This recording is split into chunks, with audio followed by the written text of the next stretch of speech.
I'm Haleh Svanjeri. I run the Middle East program. Thank you for coming today. It's a rainy day. It's cold and, not very pleasant, but you're in for a big treat.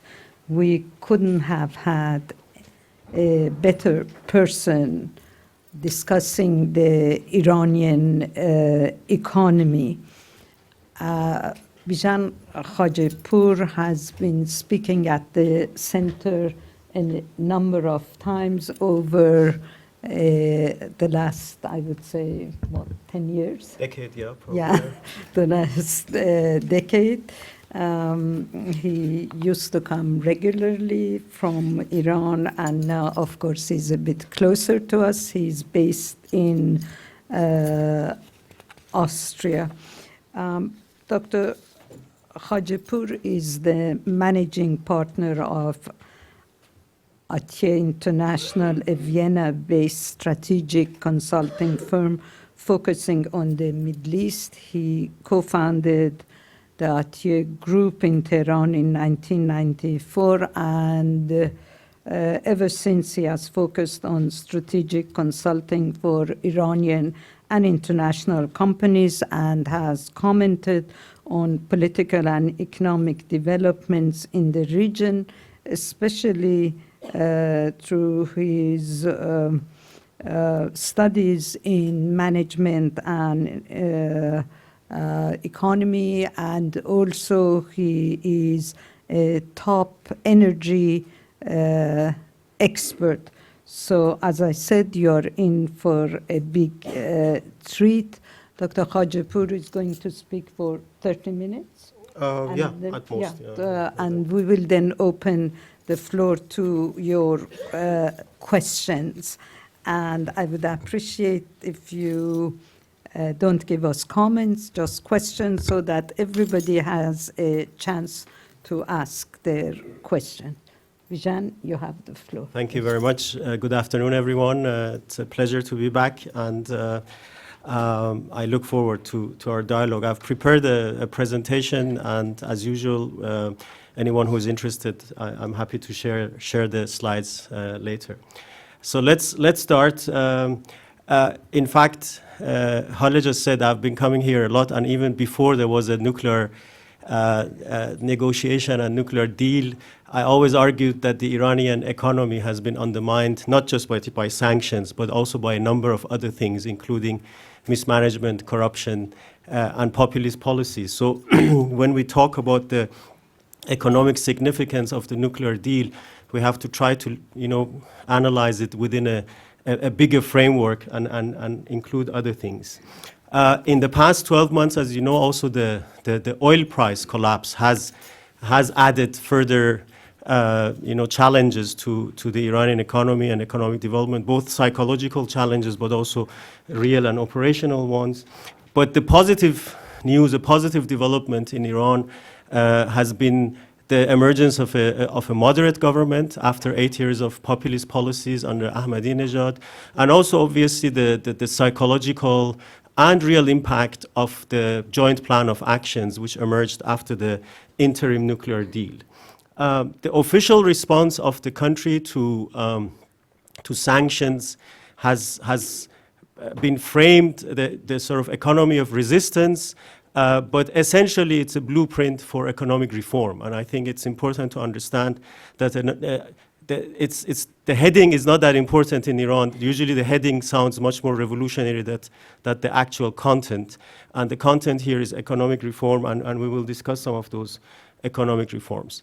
The positive outcome of the oil price collapse over the past year has also been the fact that the government is compelled to reform the economy and actually to give more space to the private sector, because the real private sector in Iran is the main engine behind job creation and economic development. So phenomena like privatization, like subsidy reforms and so on are now on the agenda, and it's important.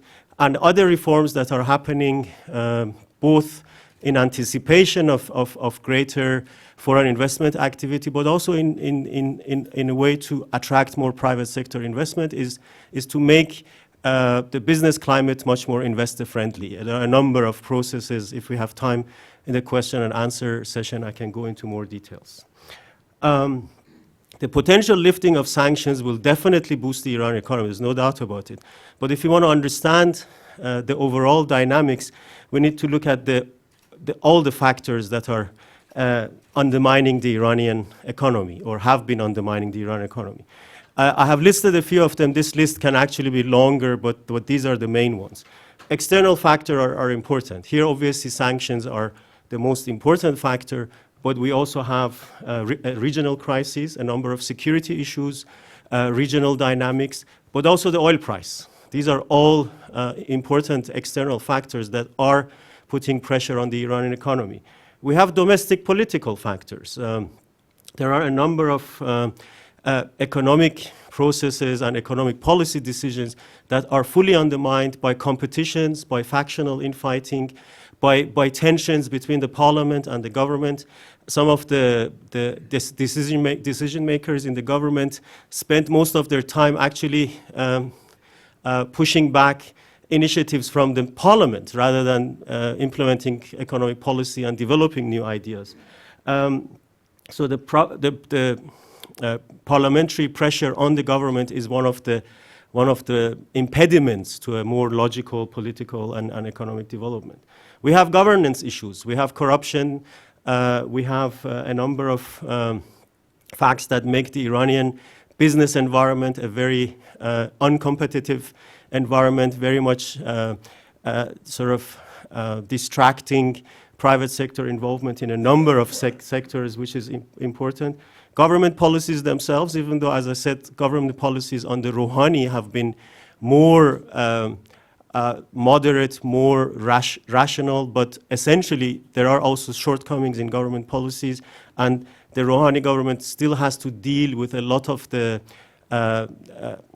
legacies of the populist policies under Ahmadinejad.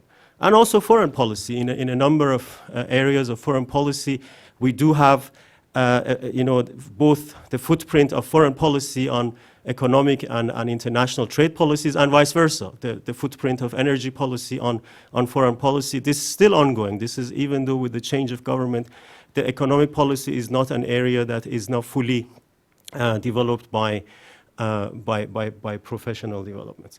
So because the title is the economic impact or the economic significance of a nuclear deal, we should look at the scenarios that could emerge, because obviously the title presumes that there will be a nuclear deal, and obviously all of us hope that there will be a nuclear deal, but there will be basically two scenarios. One is there will be a deal, and that deal could happen this summer. I don't want to say by the 30th of June because it could take longer, but this summer.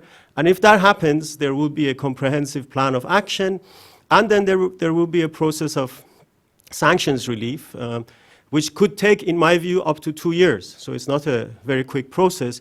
And if you want to understand the economic significance of that process of sanctions relief over 2 years, then we have to look at least the next 2-3 years to understand the impact, because some of the impacts are not going to be immediate.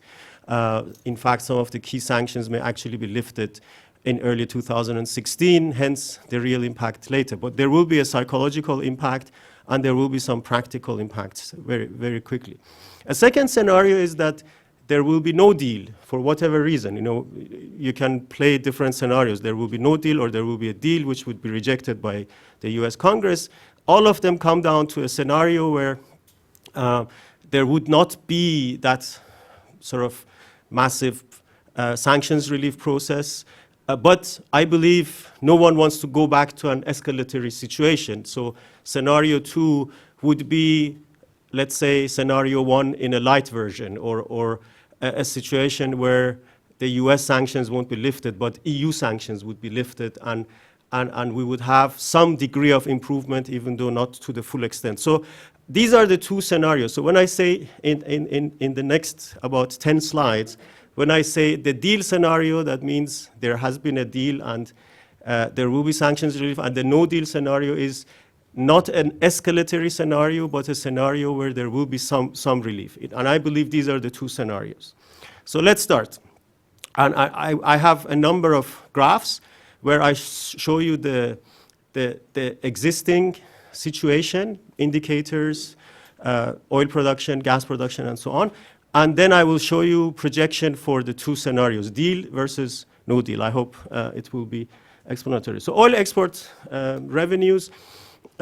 When you talk to Iranian officials, they will say as soon as the sanctions are lifted, we will increase our oil production by 1 million barrels a day. I think this is an illusion, and practically it will be very difficult to rehabilitate about 1 million barrels over a couple of months. What Iran can do is that Iran will increase production by about 400,000 barrels within a couple of months, because this is the production they reduced by reducing gas injections into the oil fields. They can actually rehabilitate that segment very quickly, going back to the levels of 2012, where Iran was producing more than 4 million barrels a day and exporting about 2.3 barrels a day. Will take, in my view, about 18 months. So from the moment when there is a deal, 18 months till Iran. So we are talking about 2017, early 2017, when Iran will actually completely rehabilitate its production and exports. So with that, this is the situation in terms of oil export revenue, not oil production, oil export revenue in $1 billion a year. You can see that obviously there was a decline from 2012 to later years because of sanctions. And then when we try to project it to the future, this is what we look. First of all, the income this Iranian year has collapsed. You can see because of the oil price situation. Iran is actually not exporting less than before, but the oil price situation has reduced. But then you can see the two scenarios. The blue scenario is there is a deal. Iran can actually increase production and export more. But even if there is no deal, the export levels, the current levels, and the current revenues will be there and may increase slightly because of the dynamics of replacing some of the domestic basket of energy. So obviously, with a deal, Iran will have a higher revenue in oil exports. Gas production is a different story. First of all, Iran's gas production has increased over the past few years despite sanctions and despite external pressure. And here, there are a number of projects in the so-called South Pars field, which is the largest field. I mean, combined Iranian and Qatari fields together is the largest gas field in the world. There are a number of projects coming on stream over the next couple of years, with or without sanctions. I mean, they are basically in the pipeline, and the lifting of sanctions will accelerate some of the processes in the gas sector. But it's not going to basically, if there is no deal, it's still going to grow. And this is the picture we will have. Basically, if there is a deal and Iran can access some of the technologies much more directly and much more feasibly, Iranian gas production will go up to about 300 billion cubic meters by 2018, which is significant because basically compared to the previous Iranian year, it will double within the next 3 to 4 years. And as I said, these are projects that are in the pipeline, almost finished. Some of them have the situation that offshore has finished, but they're still trying to complete the refineries, onshore refineries, sweetening, treatment plants, etc. But obviously, if there is no deal and Iran cannot access some of the needed technologies, the pace of growth will be slower, but still Iran will become a much more significant gas producer. What it means for the Iranian economy is, obviously, there is potential for gas exports, and Iran has already signed contracts with Iraq and is talking to Oman, talking to Kuwait, even talking to Turkey to increase exports to Turkey. But more importantly than gas exports from an economic point of view will be the development of the so-called gas-based industries. Iran is increasing its production of what you call gas-based industries. Iran is already very important in cement production. It's growing in steel production, wants to produce more petrochemicals, more aluminum and other gas-based industries. So the economic impact of gas will be multi-layered, and I think it's a very important development, again, with or without sanctions. Foreign exchange rate, those of you knowing Iran know that there are two exchange rates. There is a so-called forex chamber rate, which is the official banking rate, and then the so-called free market rate, which is the official non-banking rate. So it's not unofficial, it's actually official. But the two have consolidated around these figures of 29,000 to the dollar for the forex chamber and 33,000 riyals to the dollar for the free market rate. Just to show you how well the Rouhani government has done, just before Rouhani was elected, the free market rate was actually at 40,000 riyals to the dollar. So the new government has managed to sustain a more stable rate. But now this graph I'm showing you is the development of the foreign exchange rate based on economic analyses, if there is a deal. So if there is a deal, first of all, there will be a push from the government to close the gap between these two. The most important reason for that is actually to take out the platform for corruption that these two rates offer, because a lot of institutions have access to the lower rate but can use the hard currency at a higher rate, and that's corrupt. So closing the gap will be important. The gap will never be zero. Iran is a kind of economy that will always have a black market or a free market or a market outside banking sector. It will never be zero, but it will basically become so small that it's not worth trying to benefit from the differential. I believe if there is a deal, basically the rates will move towards 35,000 to 36,000 riyals over the next couple of years, and then the rial will be depreciated based on inflation differential over the next few years, which is healthier for the Iranian economy. One aspect that is now being debated in Iran is whether Iran should use its hard currency assets outside the country, which have been frozen because of sanctions, to actually appreciate the rial, because they can. I mean, if you take back some of the hard currency and inject it into the domestic market, you would appreciate the rial. But there is a very powerful export community who is against that, because if you appreciate the rial, you will also make Iranian exports more expensive, and that is not wanted at this stage. So I think the forces will move towards unifying the rates around this level, but we will have to see. Now, if there is no deal, then there will be an immediate negative psychological impact on the exchange rate, and basically what will happen is that the free market rate will increase, and that will obviously have a negative impact. The government will try to manage the negative impact by sustaining the forex chamber rate. So instead of closing the gap, trying to sustain that, hoping that future economic developments will push down the free market rate. But the negative psychological impact will definitely push up the free market rate, and unfortunately the differential will stay, because, as I said, the government is not prepared to depreciate the rial to the much higher level. Inflation is another important indicator to watch. This is actually one of the success stories under Rouhani. Rouhani has managed to push down the annual inflation from somewhere around 35%, 35% in the year he took office, to about 15% in the previous Iranian year, and even lower this year. Obviously, if there is a deal, there will be a positive impact on inflation as well. First of all, the government will have more resources, and also there will be more investment activity. The fact is, in Iran, even with the best of economic teams and economic conditions, there is an inherent inflation in the Iranian economy of about 10%. So pushing the inflation below 10% is going to be extremely difficult, and it will take a much longer sustained set of policies.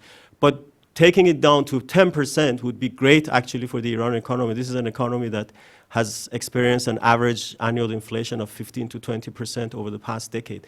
So taking it down to 10% will definitely be positive. If there is no deal, there will be a higher inflation. We should expect a higher inflation because of some of the sort of psychological impacts, and especially because of the government's potential budget deficit as a result of the no deal scenario. Unemployment is another important factor in Iran, and we need to watch that. What has happened in the past 2 years of the Rouhani government is that the government has really managed to take out the seasonal fluctuations in employment situation. This is very important. Iran has a sizable agricultural sector, and also construction activity is very important for employment.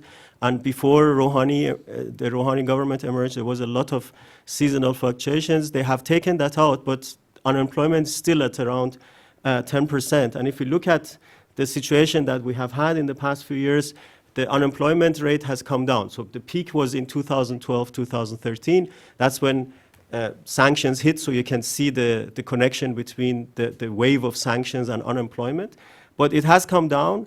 If there is a deal, I believe over the next 3 years, the government can push down unemployment to about 8%. And this is mainly because of new foreign and private sector investment in the economy, not because of what the government, in fact, what the government will do, especially privatization and some of the sort of rationalization processes in the government will actually reduce the governmental employment opportunities, but private sector and foreign investment will increase new jobs. If there is no deal, I think unemployment will reduce over the next 3 years, but obviously not at the same levels. So this is one area where the deal and the opening up of new opportunities in investing in Iran will actually make a huge difference. I think the unemployment situation will be very, very positive. Trade surplus, another important factor in Iran. I've said that here before. When you look at economic indicators in Iran, you see a lot of negative indicators, but one of the positive indicators of this economy is that it has actually sustainably produced a trade surplus. Even under tough sanctions, the Iranian economy has produced a trade surplus. And the picture we have had over the past few years is about a trade surplus about $35 billion each year. This, if there is a deal, this trade surplus can actually go up to about $50 billion within 2-3 years. The reason being that Iran will export more oil. Iran's import bill will become cheaper. We should never forget that right now the import bill includes a lot of indirect costs that you have because you have to bring the goods indirectly through third countries and so on. All of those costs will disappear. And as opposed to a lot of expectations, Iran is not going to import a lot more. This is important to understand. Iran has a lot of indigenous production. So it's not the case that the import bill will suddenly explode. Imports will grow, but not at the same level as exports will grow. So we will have to watch this. And I think this is a very important factor in the Iranian economy. Even in the no-deal scenario, I think the Iranian economy can sustain a trade surplus of $35 to $40 billion. And even in the no-deal scenario, non-oil exports or non-crude exports will grow, especially because of the growth of gas-based commodities. So with all of these factors, what's the situation with GDP growth? First of all, this is the past 4 years. 2 years in a row we had economic stagnation in Iran. the final year of the Ahmadinejad government produced a stagnation, a decline of about 6% for the Iranian economy. Then the following year, the first year where Rouhani came in, still at a decline of 1.3%. The first year, full year of the Rouhani government produced about 3% growth, which is important.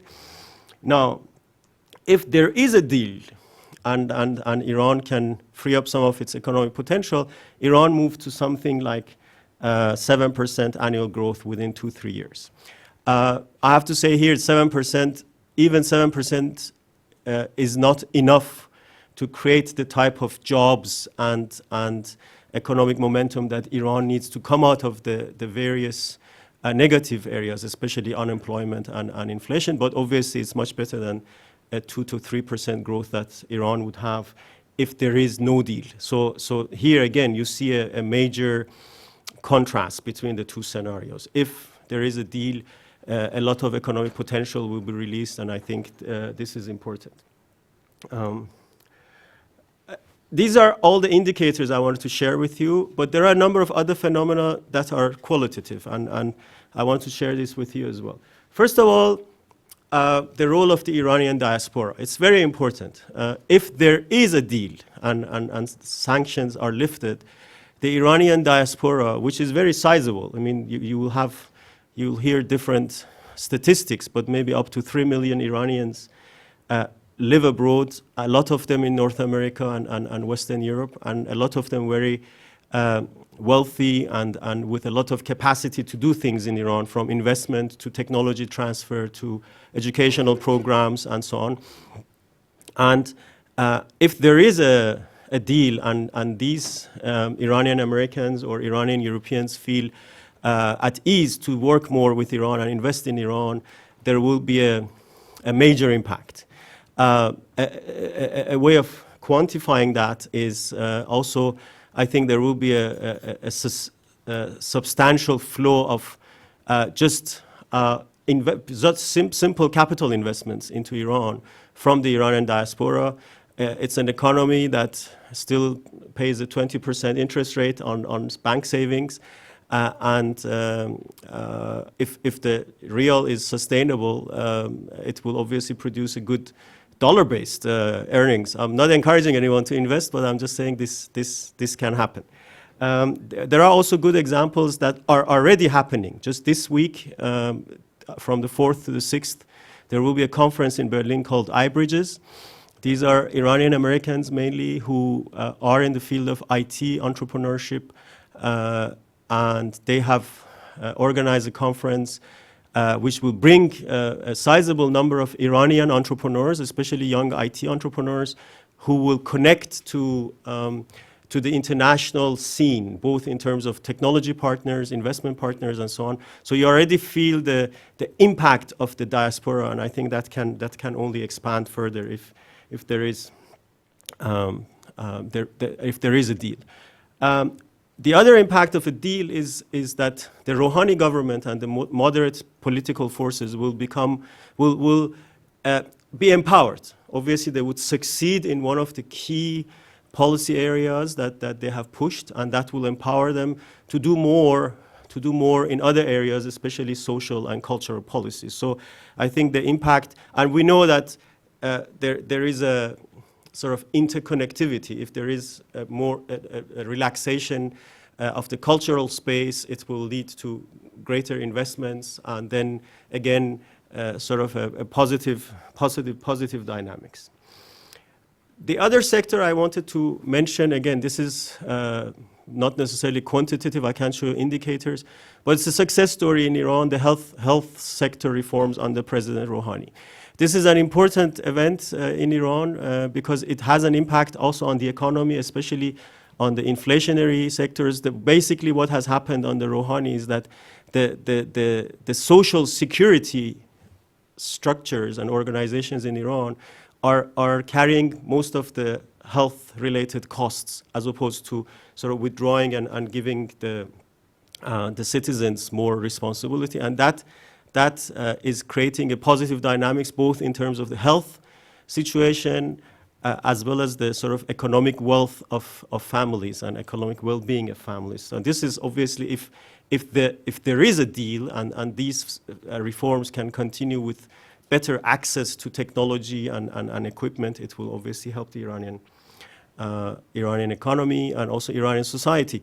I mentioned the issue of the Iranian assets outside Iran. You'll find different statistics, but something like $120 billion of Iranian assets have been frozen one way or the other or blocked in international accounts.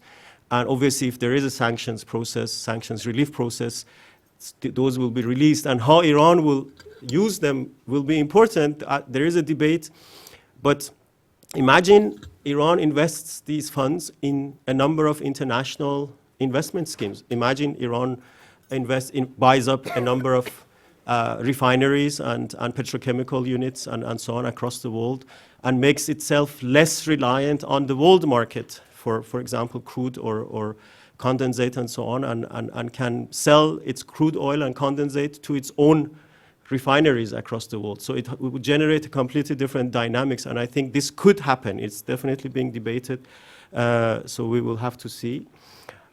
Finally, one phenomenon that has nothing to do with the deal or not deal with, and it's happening, I just wanted to make you aware, is what I would call the ownership of the Iranian economy. And here I have a graph for you. This is the picture we have. As you know, the Iranian economy was a government-dominated economy.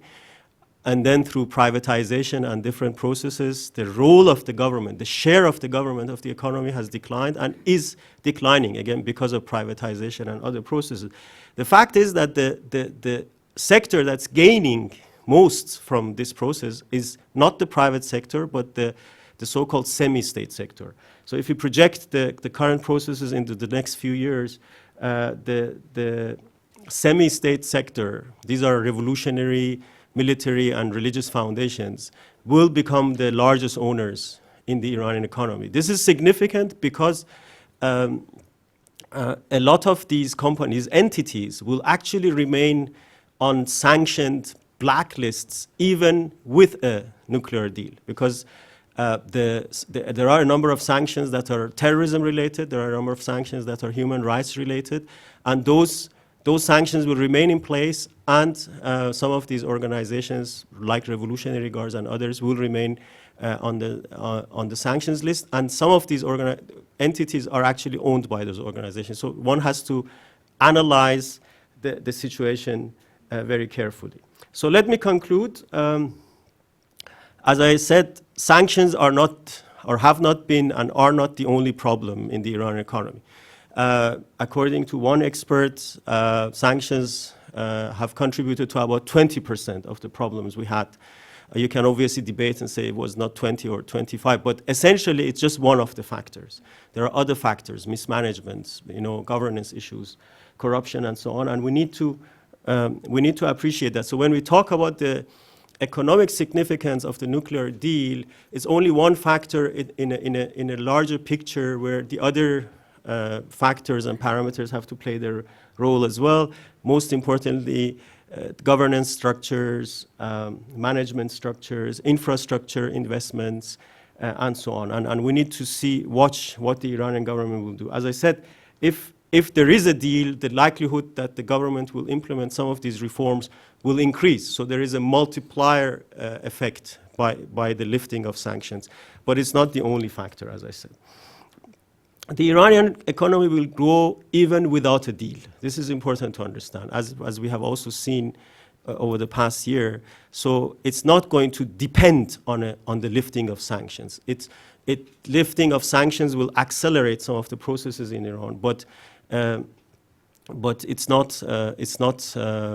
The Iranian economy is not going to collapse if there is no deal. It will just grow and develop at a slower pace.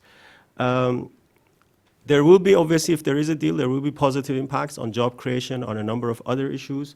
But some of these negative phenomena, especially unemployment, inflation, and so on, are not going to disappear, even if in the best of scenarios, because of demography, because of some other facts in the Iranian economy we will have them. inflationary impacts will also stay. And the real, as I said, the real value will depend on which scenario we will face. But also there, we are not going to see a overwhelming collapse. We will just have different scenarios in how the government will treat the free market rate versus the official rate. I'm going to stop here and look forward to your comments. Thank you. Thank you very much. Bijan, before I open the floor, can you talk a little bit about the economic team of Mr. Rouhani? Because what we heard from you was a very positive image and a group of, well-educated technocrats who know what they are doing as a change. Sure. So talk a little bit who the main decision makers are. And you mentioned the semi-state organization and also the Revolutionary Guard. How are these economic decisions taken? And if you could spend a little bit time in discussing these issues. Sure. First of all, it's true, the economic team of the Rouhani government are people who are definitely more professional than any other team we had before. At the center of this team is actually Mr. Nahavandian, the chief of staff. The significance of Mr. Nahavandian is that he was the president of the Iran Chamber of Commerce. So in a way, he was representing the private sector before he entered the government. And before he became president of the Iran Chamber of Commerce, he was actually Iran's negotiator for WTO membership. So someone who believes in greater interaction with the global economy and who also understands the necessities of the private sector. Then the economic team, obviously we have Minister of Finance and Economic Affairs, Mr. Tayyip Nia, very interesting guy, clearly a technocrat. The governor of the central bank is more controversial, Mr. Saif, because of his background in the banking sector, but he's interesting. Then we have a number of, obviously in Iran, some of the ministers are very critical. The Minister of Industry and Trade, Mr. Nemadza, the Minister of Oil, Mr. Zangane, Minister of Energy, Mr. Chichian. The interesting thing about them is, and I think that has played a very significant role, is that all of these ministers were actually ministers under Khatami and Rafsanjani, but they are completely new persons. In fact, the people in the oil sector call Mr. Zangane version 2. The reason is that all of them were pushed out by Ahmadinejad. And most of them experienced the private sector for the first time in their life during the Ahmadinejad years.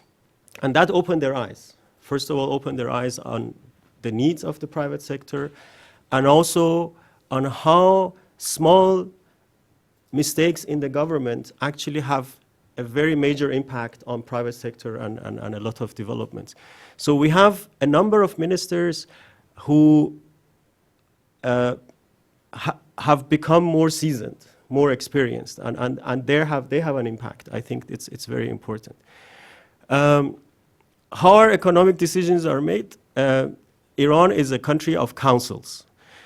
So there is a council for everything, and there is also a high council on economy, which includes all the ministers I just mentioned, then includes some of the key parliamentarians, the head of the Commission on Economy from the parliament, the Commission on Energy from the parliament, and so on. And most of the decisions are made in these councils.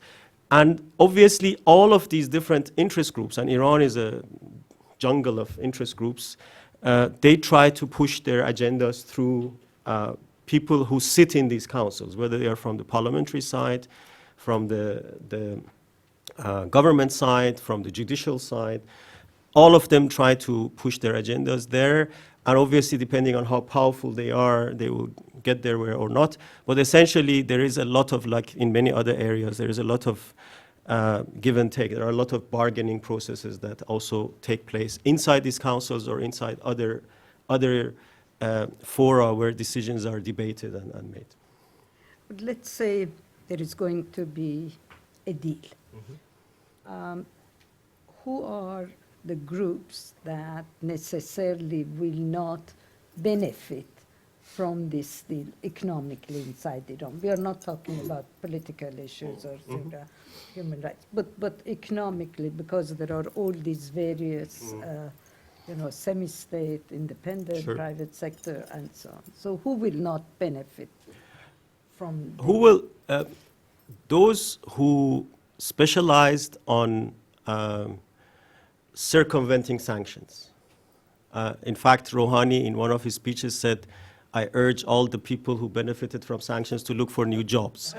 So it's the ones who, and some companies, some institutions fully concentrated on that, on circumventing banking sanctions, circumventing trade sanctions, circumventing technology sanctions. All of them will lose a significant leg of their business, and some of them don't have any other leg to stand on. So it's important. We can't describe them as clear organizations. They are sort of marginal entities, but all of them will lose out. Secondly, all the companies who have benefited from the fact that foreign companies were not present. For example, in the oil and gas sector. The Iranian oil and gas sector did not stop because of sanctions. They continued to invest, they continued to assign projects. The projects went to Iranian prime contractors. Some of them were legitimate, some of them were not legitimate. I remember the day when suddenly in the Ahmadinejad government, they announced that they had signed all the remaining South Pars phases on one single day, and then we sort of dug a bit deeper to see who the prime contractors were, and some of them had been established a week earlier with a registered capital of $100. I mean, these were like $2 billion projects being assigned to relatively new companies. Those types of companies that really just benefited from the sanctions environment, they will definitely lose out. There will be legitimate interests. I have to underline this here. There will be legitimate interests who will be concerned about the lifting of sanctions, especially domestic industry that has invested in long-term capacity in the country. And those forces will definitely lobby for a pacing of the opening of the market. They will lose out, but they can also gain if they position themselves for working with international companies. One last question. This is the prerogative of the chair. A lot of foreign companies would always complain also about the convoluted legal system when it comes to investing in Iran. Has there been an effort to try to loosen this up, facilitate access, or not? Yes, I mean this is for me one of the advantages of having someone like Nahavandian in the heart of the government, because Nahavandian, as I said, represents or represented the private sector, understands the private sector. And one of the laws that actually Mr. Nahavandian himself has pushed and is now using to reform the business environment is a law called, when you translate the title of the law, is called the Law for the Continuous Improvement of the Business Climate. The good thing about it is that it's not focused on one single item. You could have had a law just focused on the labor law or on taxation. This law creates the opportunity for the government to address a number of the shortcomings: taxation, some of the legal issues, some of the labor issues, and so on. And the government is definitely working on that. But it's a very difficult process. We have seen in Iran very often, it's not an issue of having the laws. It's an issue of implementing the laws. The bureaucracy has to be there. The bureaucracy has to be educated. So we are talking about a longer-term process, but I can tell you that the first impulses are there, definitely. Yes, please. Yes, just wait for the mic and identify yourself. Hi, Phil Schrafer, retired international healthcare worker.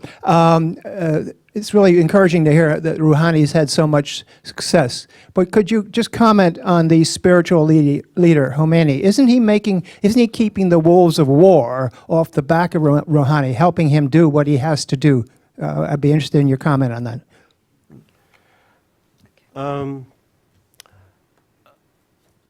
The sort of relationship between the supreme leader and the president in Iran is based on this sort of perceived division of responsibilities. As long as the president focuses on the sort of executive responsibilities in the fields of economy and, you know, administering the government and ministries, and does not push into some of the security related issues, the president usually has a free hand. And I think this is the situation we have right now. The situation, and you hear that in a lot of the speeches as well, that Khamenei supports the government, supports the nuclear negotiations, supports some of the economic policies. But the reality in Iran, in the power structure of Iran, is that the supreme leader supports the government, but at the same time does not do anything against those who are undermining the government. And I guess this is one of the functions of the supreme leader, to try to say, well, both sides exist, and I need to exist to balance these two sides and arbiter between these two sides. And I think this is the situation we have. There was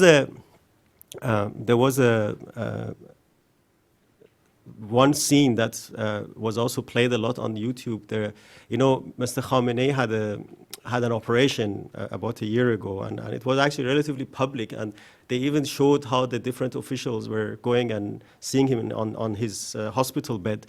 And when Rouhani came in, Khamenei said, and it was clear to hear, he said, "I pray for your health every day. I pray for Rouhani's," something he did not say to any other official who came.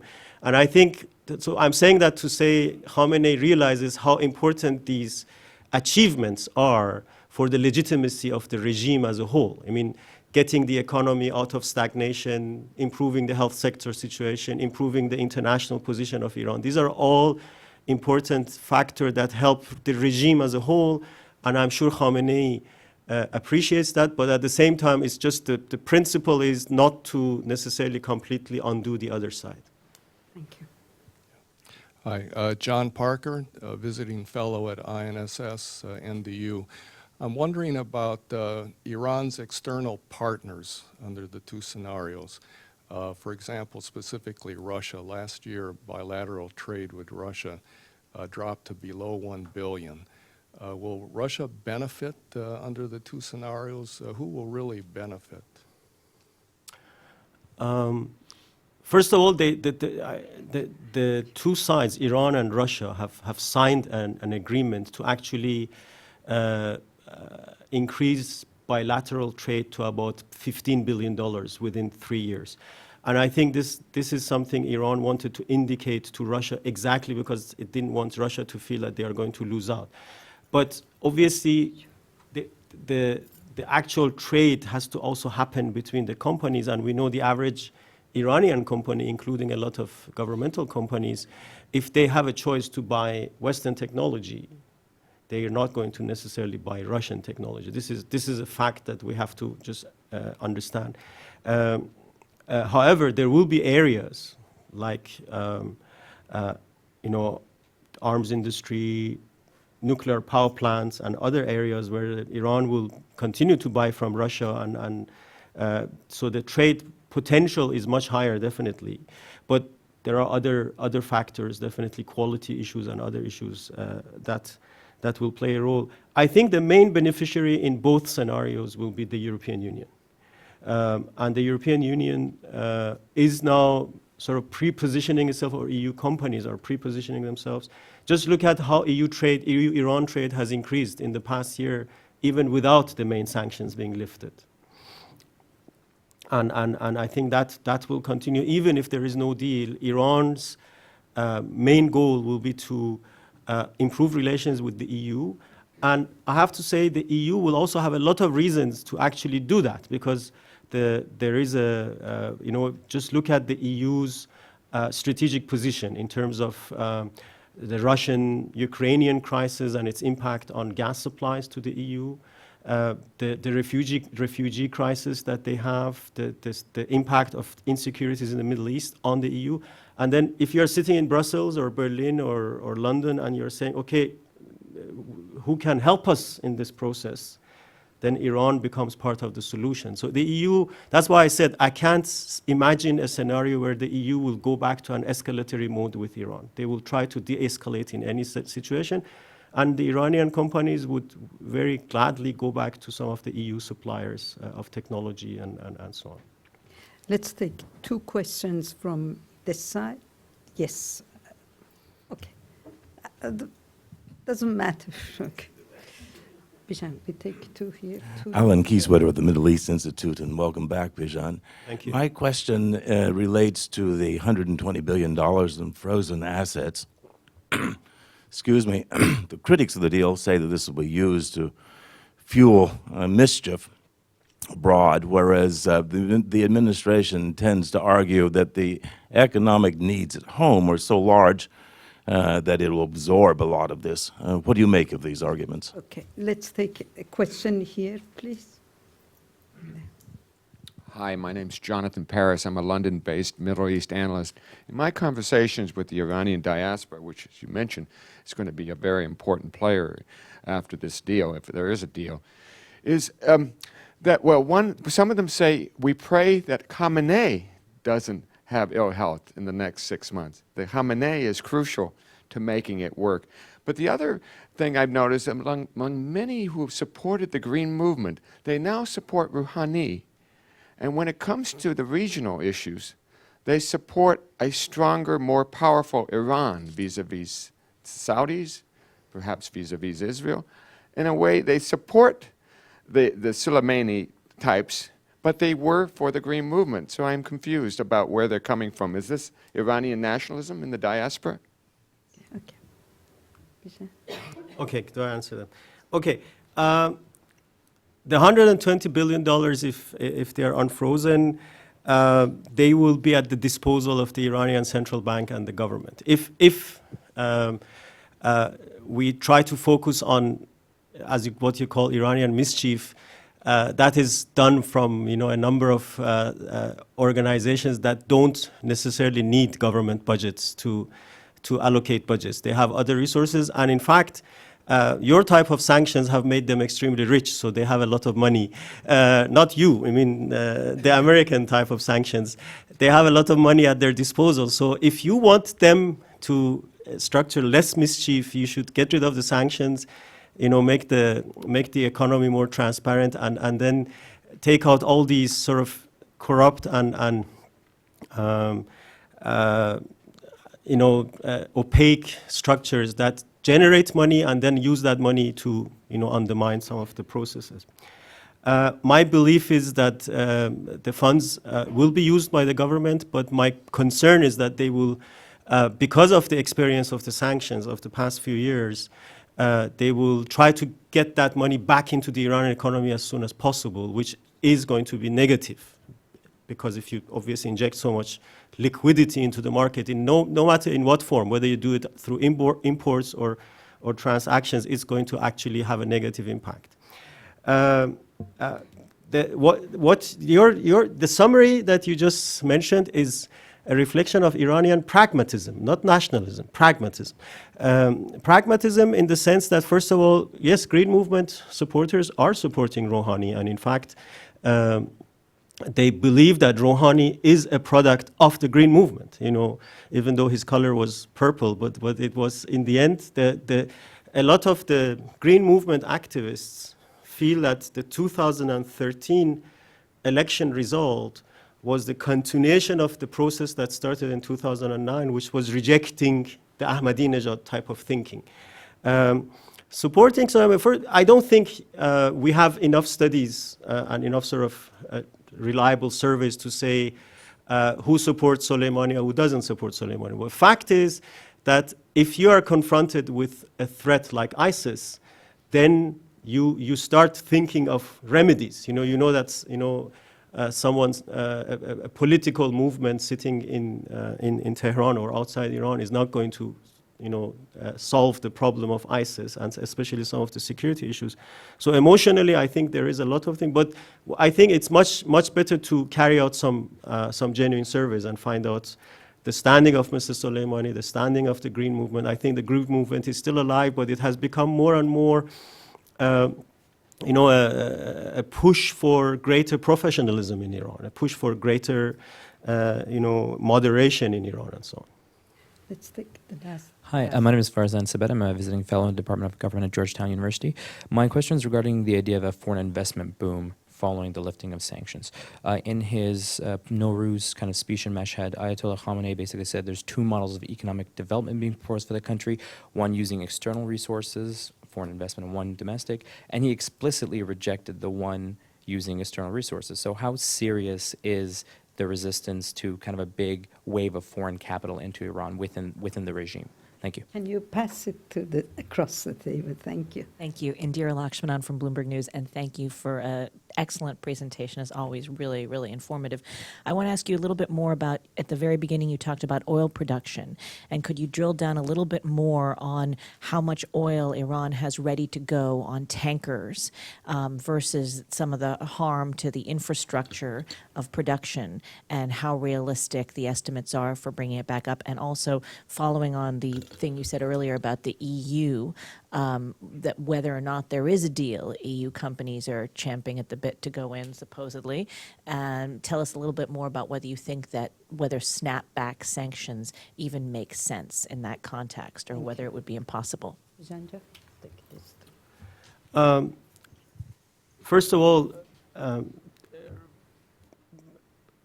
Mr. Khamenei's speech in Mashhad did not reject the concept of foreign investment. He rejected the concept of relying on foreign resources. Relying, it's very different. So what he was saying is, and this is basically the continuation of this idea of economy of resistance, that basically he was saying we should not make ourselves dependent on foreign technologies. So essentially, foreign investment is good if it leads to transfer of technology. If there is no transfer of technology, Iran will not be interested. And this is what I am telling our clients and contacts as well. If you're looking at Iran and you don't want to transfer technology, don't bother. Because this is a huge market. This is not just a huge domestic market. It's a huge regional market, regional hub. And I think what Mr. Khamenei rejects is relying too much on foreign technology and not developing domestic solutions. There will be resistance to foreign investment. I just mentioned it. Legitimate companies who have built capacity will be concerned. So there will be a lot of lobbying on limitations on imports, limitations on the role that a foreign company can play in Iran. But this doesn't mean that there will be no foreign investment and no foreign involvement of companies. But it has to be structured in a way that there is a component of transfer of technology. I think without that, it will be very difficult. Oil production and reserves on tankers are about 20 million barrels. And that's why I said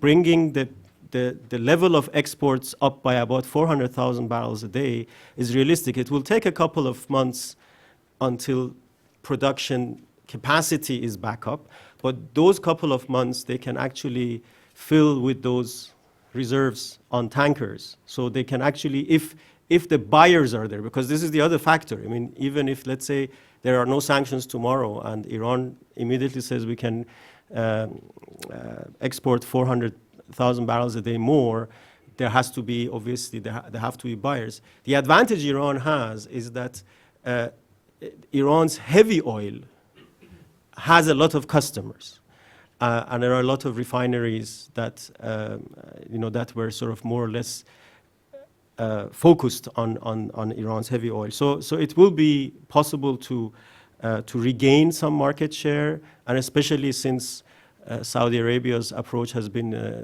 through price wars. All you need to do is just to offer a bit of a lower price, and you will find. So I would say about 400,000 barrels a day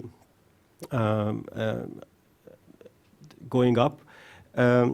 In terms of EU sanctions and EU companies, I don't think any EU company will go into a longer-term engagement in Iran if the possibility of snapback sanctions are there. So I think the situation we will have is similar to, remember what was happening in the late 90s, early 2000s, when EU companies were investing in Iran. And there was pressure from the US, and even Tony Blair actually stood up to the Americans saying, you know, we will sue you in the World Trade Organization if you sanction our companies. So I think there will be a function for the EU, and as I said, the EU will have every reason to develop a new approach to Iran. I mean, it will only happen after there is a deal, especially if Iran is actually delivering its end of the bargain. And it's the US Congress that's putting, you know, pressure on this. So I think the dynamics, we will have to watch the dynamics, but I think the EU companies will look for EU support if there is any potential of a snapback sanction.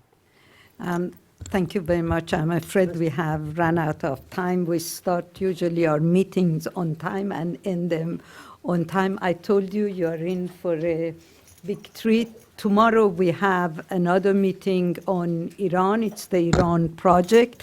And on the 25th, there is a third meeting on Iran at the center. Please join us tomorrow and on the 25th, and join me in thanking our speaker.